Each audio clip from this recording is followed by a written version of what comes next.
السلام علیکم ورحمۃ اللہ وبرکاتہ۔ الحمد للہ وکفی وسلام علی عباده الذین اصطفی، اما بعد اعوذ باللہ من الشیطان الرجیم، بسم اللہ الرحمن الرحیم۔ وَإِن يَمْسَسْكُمْ قَرْحٌ فَقَدْ مَسَّ الْقَوْمَ قَرْحٌ مِثْلُهُ وَتِلْكَ الْأَيَّامُ نُدَاوِلُهَا بَيْنَ النَّاسِ۔ صدق اللہ المولانا العظیم۔ وقال في موضع آخر: یا ایھا الذین آمنوا استعینوا بالصبر والصلاة ان اللہ مع الصابرین۔ معزز سامعین کرام، بزرگوں، دوستو، اللہ رب العزت کا ہم سب پر احسان و کرم ہے کہ اللہ تعالیٰ نے مختلف حالات میں ہم سب کو صبر کی توفیق عطا فرمائی۔ مسلمان کے لیے چاہے وہ شکر ادا کرے اللہ کی نعمتوں پر، اس کا بدلہ جنت ہے، اور اگر کوئی مصیبت آئے تو اس مصیبت کے گھڑی میں مسلمان صبر کرے تو اس کے بدلے بھی اللہ نے جنت رکھا، اور صبر کرنے والوں کے ساتھ اللہ ہے۔ مقتل کی طرف اب جاتے ہیں، اے موت تیرے لب چوم کے ہم، لو جام شہادت پیتے ہیں ساقی کے ادا پہ جھوم کے ہم شم یقین کے پروانے شعلوں سے محبت کرتے ہیں، اے جس ہماری راہ سے ہٹ ہم موت کی عزت کرتے ہیں۔ مسلمان ہر حال میں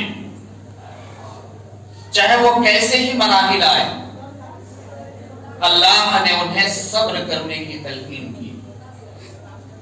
وَإِن يَمْسَسْكُمْ قَرْحٌ فَقَدْ مَسَّ الْقَوْمَ قَرْحٌ مِثْلُهُ۔ وہ وقت قابل ذکر ہے جب جنگ احد کے اندر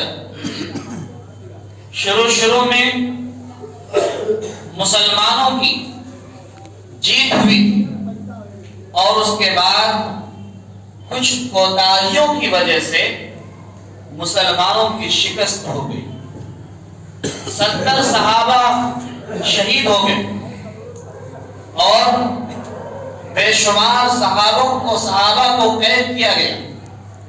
جانی اور مالی نقصان حد سے زیادہ ہوا، اور مصیبت تو تب ہو گئی کہ جب آپ صلی اللہ علیہ وسلم کی دندان مبارک کو شہید کر دیا گیا، آپ کو گڈھے میں دھکیل دیے گئے، مسلمان بے بس ہو چکے تھے، ٹوٹ چکے تھے، ہر اعتبار سے مسلمان ہار مان چکے تھے۔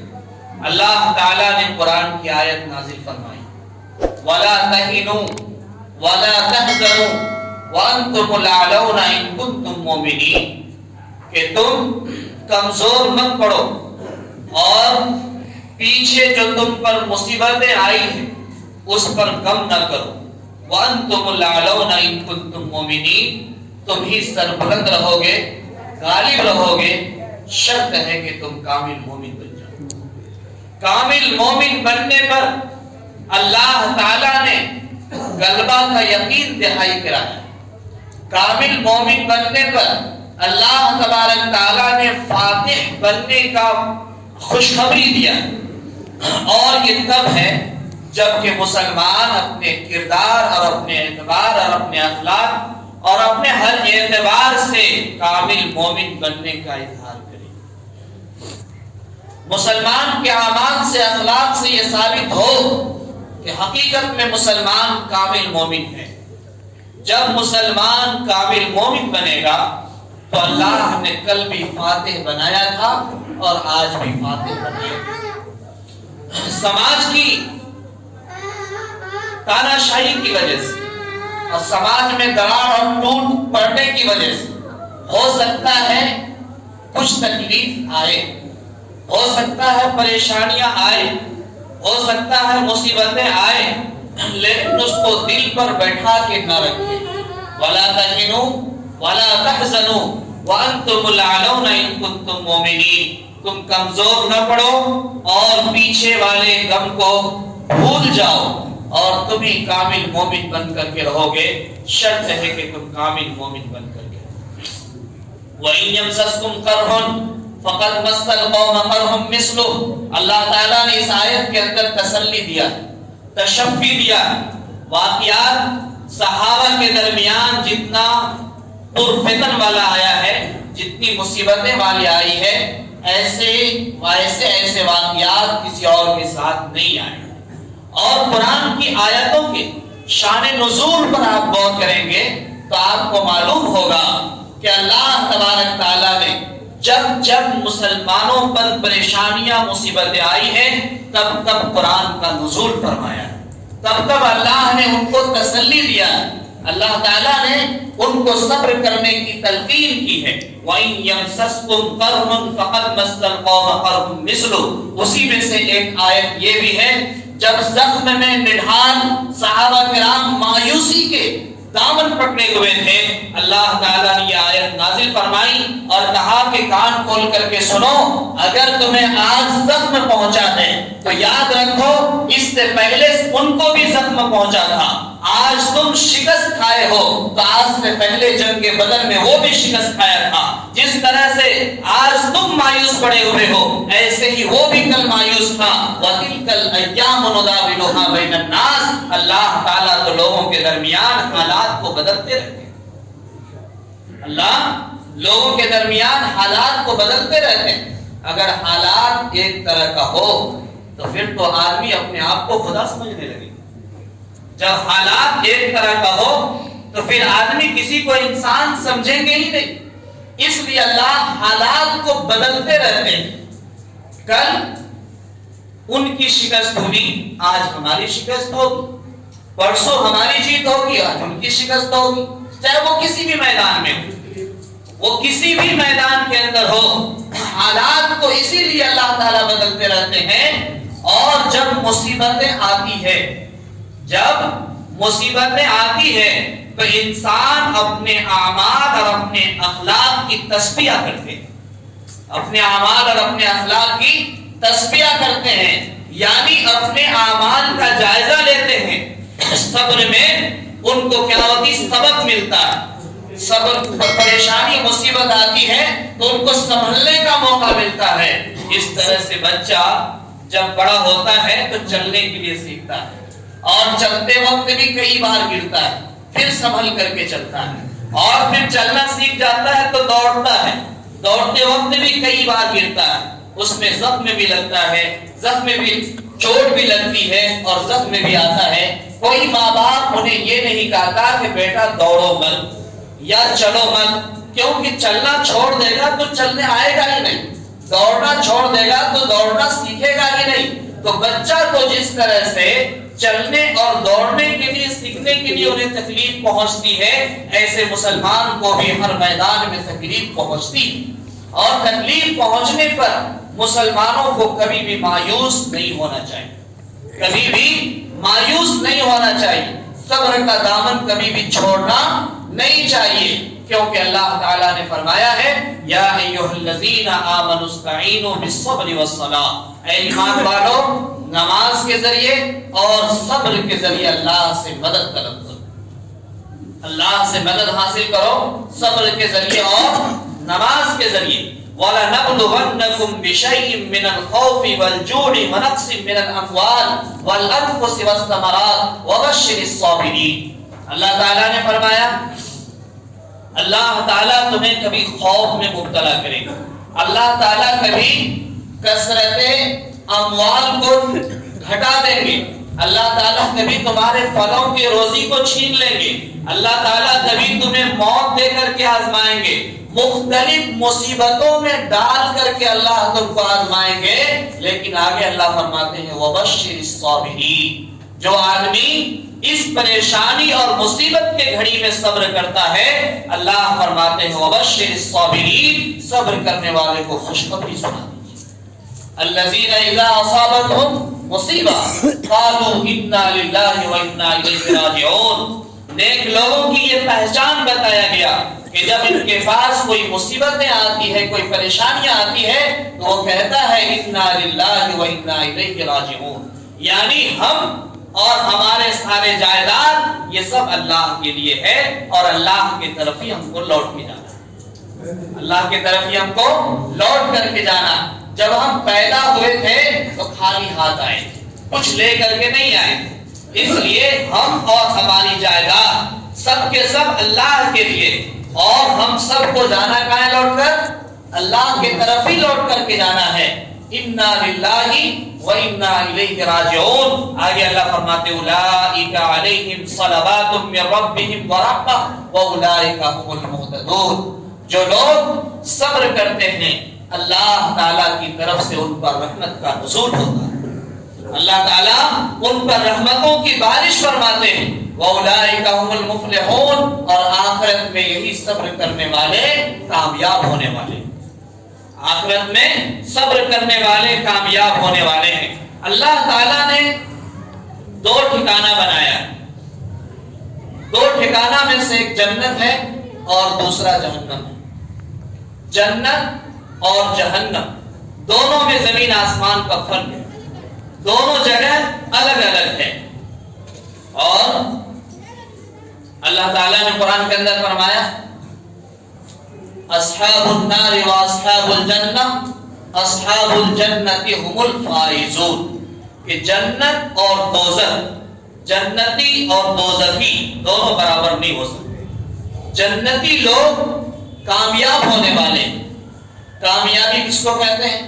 جس میں سہولت ہو، جس میں صحت ہو، جس میں نعمت ہو، جس میں دولت ہو، جس میں فراوانی ہو، جس میں کسی چیز کی کمی نہ ہو، ہر اعتبار سے نعمتوں سے مالا مال ہو۔ اولئک هم الفائزون، ایسی صحت جس میں کوئی بیماری نہ ہو، ایسی زندگی جس کے بعد موت نہ ہو، اور اللہ تعالیٰ نے ایسی نعمت کی جگہ عطا فرمائیں گے کہ جس میں کسی چیز کی کمی نہ ہو۔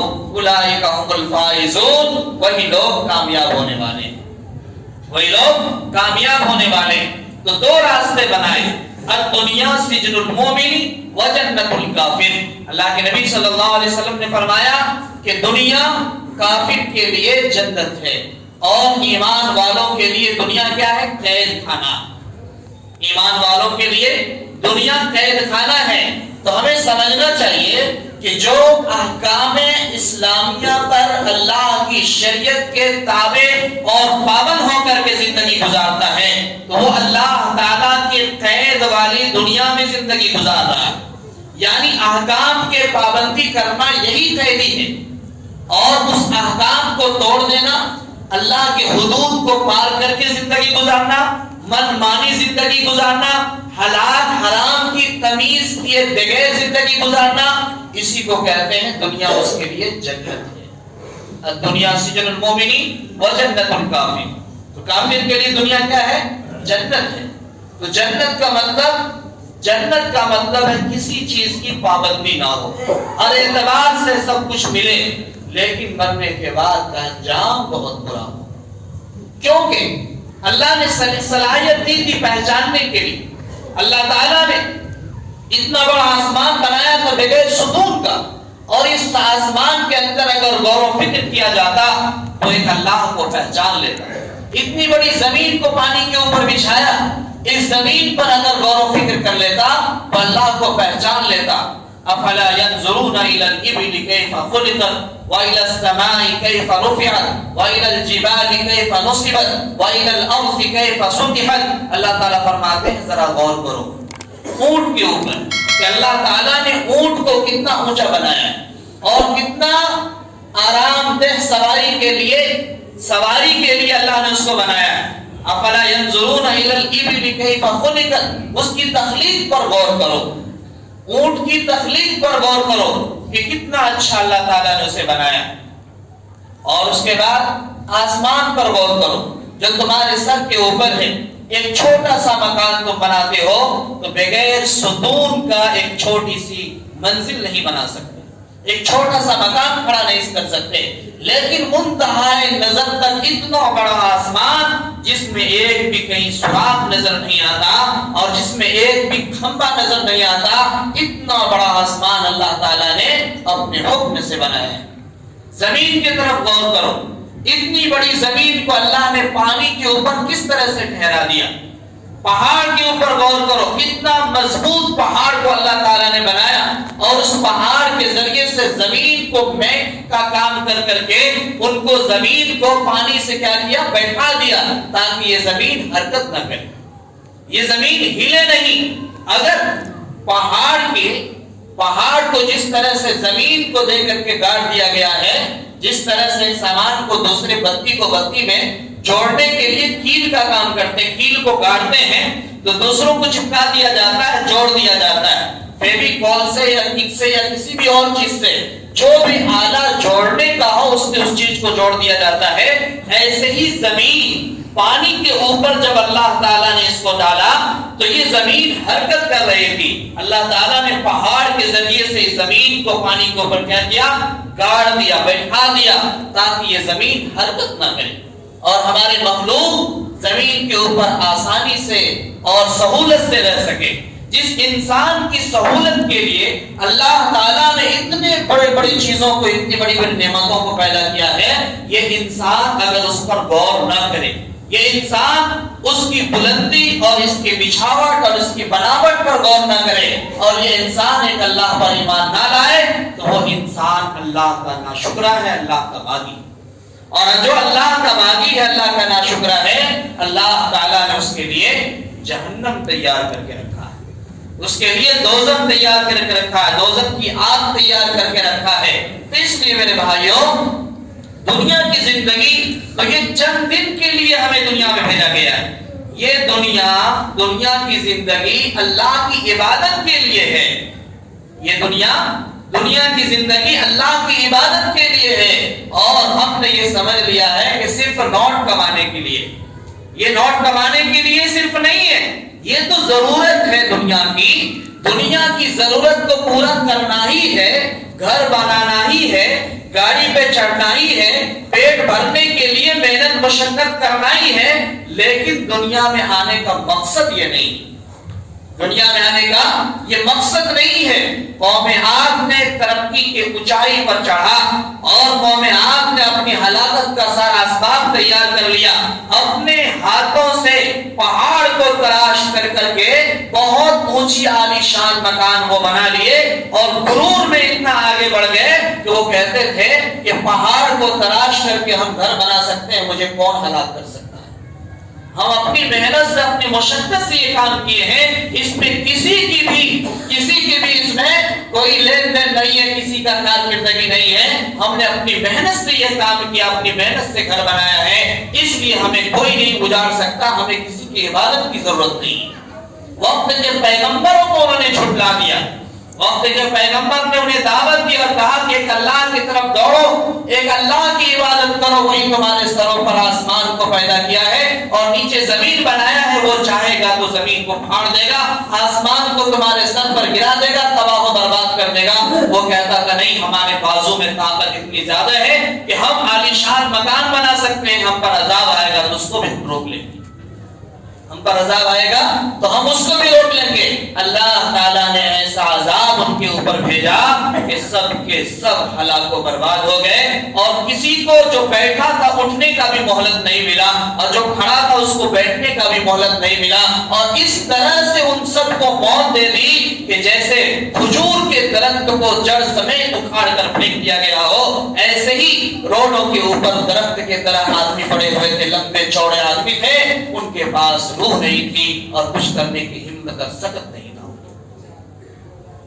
اللہ نے ہمیں جو زندگی دی ہے یہ صرف اللہ کی عبادت کے لیے دی ہے، اس مقصد میں اگر ہم کامیاب ہیں تو یقین مانیے ہم انسان کہلانے کے لائق ہیں۔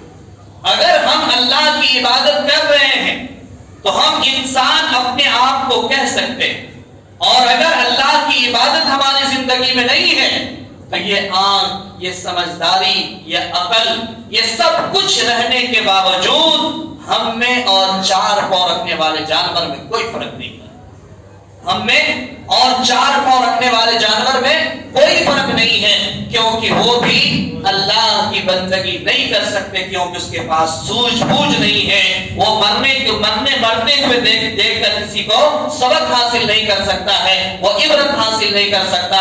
اور ہم بھی اپنے رشتہ داروں کو کندھے پر اٹھانے کے بعد، قبر میں ڈالنے کے بعد، تب بھی ہم عبرت حاصل نہیں کر رہے ہیں کہ وہاں جانے کے بعد ہم کو حساب دینا ہے اور اپنی کیے ہوئی چیزوں کا اعمال پیش کرنا ہے۔ وہاں ہم سب سے حساب لیا جائے گا، کہاں سے کمائے تھے، کہاں خرچ کیے تھے، علم جو دیا گیا تھا اس پر کتنا عمل کیے، کس مقصد کے لیے دنیا میں بھیجا گیا تھا۔ اگر اتنا بھی ہم نہیں کر سکے تو پھر قبر میں ہمارے لیے آگ جلا دیا جائے گا۔ اللہ کے نبی نے فرمایا القبر روضۃ من ریاض الجنہ اور حفرۃ من حفر النار۔ قبر یا تو جنت کی کیاریوں میں سے، جنت کے باغوں میں سے ایک باغ ہے، یا قبر جہنم کے گڈھوں میں سے ایک گڈھا۔ قبر میں ہی حساب کتاب ہوتا ہے، اور قبر کی عذاب سے آپ صلی اللہ علیہ وسلم ہمیشہ پناہ مانگتے تھے۔ قبر کی عذاب سے آپ ایک مرتبہ تشریف لے کر کے جا رہے تھے، قبر کے پاس سے گزر ہوا، آپ نے فرمایا کہ اس قبر میں 2 آدمی کو عذاب ہو رہا ہے۔ صحابہ نے پوچھا کس وجہ سے عذاب ہو رہا ہے؟ آپ نے بتایا کسی بڑے چیز کی وجہ سے عذاب نہیں ہو رہا، بلکہ معمولی عمل کی وجہ سے عذاب ہو رہا ہے۔ ایک وہ تھا جو پیشاب کے چھینٹے سے نہیں بچتا تھا، پیشاب کے چھینٹے سے نہیں بچتا تھا، اس لیے قبر کے عذاب میں مبتلا کر دیا گیا۔ اور دوسرا وہ ہے جو چغل خوری کیا کرتا تھا، دوسروں میں نفرت پیدا کرتا تھا، دوستی کو توڑا کرتا تھا، اختلاف اور انتشار پیدا کیا کرتا تھا۔ چغل خوری کرنے کی وجہ سے اس کو عذاب دیا جا رہا تھا، اور پیشاب کے چھینٹوں سے نہیں بچتے تھے اس لیے عذاب دیا جا رہا تھا۔ پاک رہنا یہ آدھا ایمان، باقی کیا ہے؟ آدھا ایمان۔ لیکن ہمارے نوجوانوں کا ایک بڑا طبقہ جو پیشاب کرنے کے بعد قلوب نہیں لیتے، وہ پاک نہیں رہتے، ناپاکی کے عالم میں ان کا رات گزرتا ہے اور ان کے دن گزرتے ہیں، اور اس ناپاکی کے حالت میں خدا نہ خواستہ موت ہو جائے، ناپاکی کے حالت میں اگر موت ہو جائے تو انجام سمجھیے کتنا برا ہوگا۔ اسی ناپاکی کی حالت میں شیطان اور بھوت کا بھی اس پر دباؤ ہوتا ہے۔ اگر مسلمان پاک رہے، صاف رہے، تو کیا مجال ہے کہ مسلمان کو کوئی بھوت پرے، شیطان جنات ٹچ کر دے؟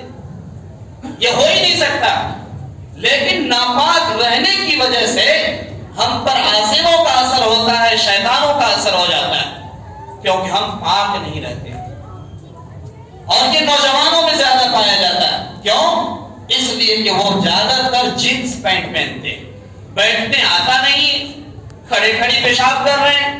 ارے کتا جب وہ پیشاب کرتا ہے تو کم سے کم اپنا پاؤں اٹھا لیتا ہے تاکہ چھینٹا نہ پڑ جائے۔ کیا اس سے بھی ہم گئے گزرے ہو گئے؟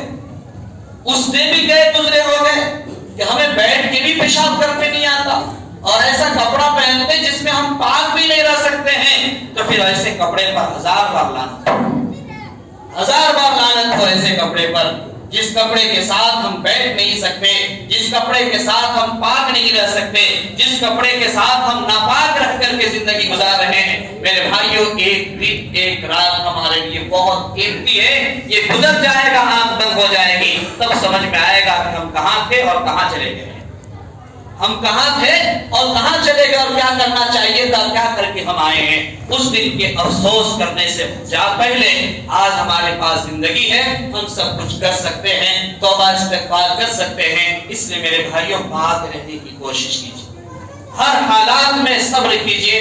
اللہ تعالیٰ صبر کرنے والوں کو خوشخبری دیتا ہے جنت کا۔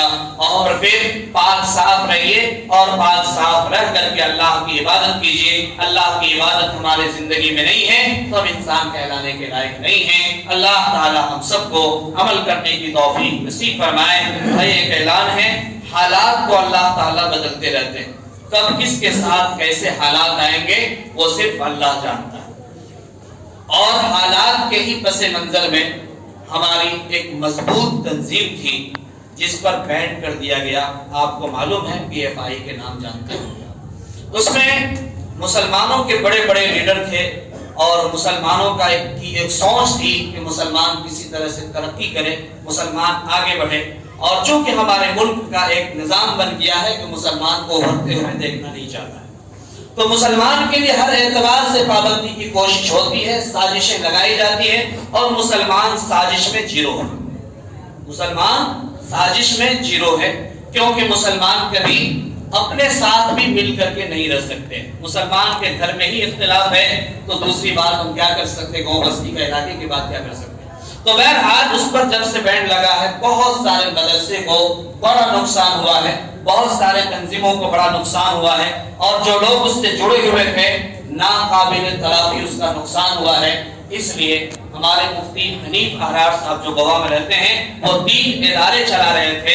ایک ادارہ لالپور میں ہے اور ایک گوا میں ہے اور ایک پٹنہ میں. مدرسہ المعاد الاسلامی پٹنہ کے اندر جو مدرسہ چل رہا ہے, جب سے اس پر پابندی لگی ہے وہ کھل کے کام نہیں کر سکتے ہیں, اس لیے مدرسہ کا حال بھی بہت شکستہ ہو گیا ہے. وہاں سے مفتی نعمت اللہ صاحب تشریف لائے ہوئے مدرسہ کے سلسلے میں آپ حضرات سے گزارش ہے کہ اللہ کے واسطے اس مدرسے کی بھرپور تعاون کریں گے. اللہ تعالیٰ آپ سب کی تعاون کرے.